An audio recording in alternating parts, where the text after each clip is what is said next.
Hi സുഹൃത്തുക്കളെ, 2026 ഇന്ത്യയിൽ 5 സംസ്ഥാനത്ത് ഇലക്ഷൻ നടന്നിരുന്നു. തമിഴ്നാട്, കേരള, ആസാം, വെസ്റ്റ് ബംഗാൾ, പോണ്ടിച്ചേരി എന്നീ 5 സ്ഥലങ്ങളിൽ ഇലക്ഷൻ നടന്നു.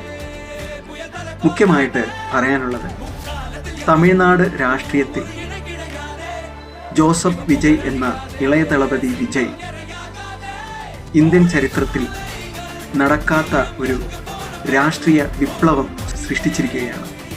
76 വർഷം തമിഴ്നാട് ഭരിച്ചുകൊണ്ടിരുന്ന ദ്രാവിഡ കക്ഷികളായ DMK, അതിൽ നിന്ന് വന്ന ADMK എന്നീ 2 കക്ഷികളും മാറി മാറി ഭരിക്കുന്ന രീതിയാണ് ഉള്ളത്. പക്ഷേ 2026 ആ ചരിത്രം മാറ്റിക്കുറിച്ചിരിക്കുകയാണ് ജോസഫ് വിജയ് എന്ന ഇളയ ദളപതി വിജയ്. 2024 ഫെബ്രുവരി 2 തമിഴ്നാട് വെട്ടിക്കഴകം TVK എന്ന പാർട്ടിക്ക് നേതൃത്വം കൊടുക്കുകയും ആ പാർട്ടി ആരംഭിക്കുകയും ചെയ്തു. പാർട്ടി ആരംഭിച്ച് 2 വർഷം കൊണ്ട് തന്നെ 108 സീറ്റോടുകൂടെ ഭൂരിപക്ഷം ലഭിക്കുകയും DMK, ADMK എന്ന കക്ഷികളെ പിന്നിലാക്കി മറ്റ് സഖ്യ കക്ഷികളുടെ കൂടെ ചേർന്ന് മുഖ്യമന്ത്രിയാകുകയും സത്യപ്രതിജ്ഞ ചെയ്യുകയും ചെയ്തു. ഇത് രാഷ്ട്രീയത്തിലെ വലിയൊരു വിപ്ലവകരമായ മാറ്റം തന്നെയാണ്. ഇതിനു മുമ്പ് MGR ആണ് ഇതേപോലെ ഒരു വിപ്ലവം സൃഷ്ടിച്ചിട്ടുള്ളത്.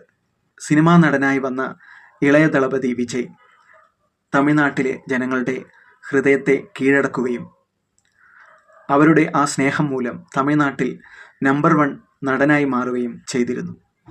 സപ്പോർട്ട് ചെയ്തിരുന്ന രസികന്മാരെയും അതേപോലെ തന്നെ തമിഴ്നാട് ജനങ്ങളെയും സേവനം ചെയ്യണം എന്നുള്ള ആ മനോഭാവത്തോടെയാണ് അദ്ദേഹം മുഖ്യമന്ത്രി പദവി ഏറ്റെടുത്തിരിക്കുന്നത്. ഈ തമിഴ്നാട് സ്വർഗതുല്യമായി തീരാൻ എല്ലാവിധ ആശംസകളും നേരുന്നു. Okay, thank you.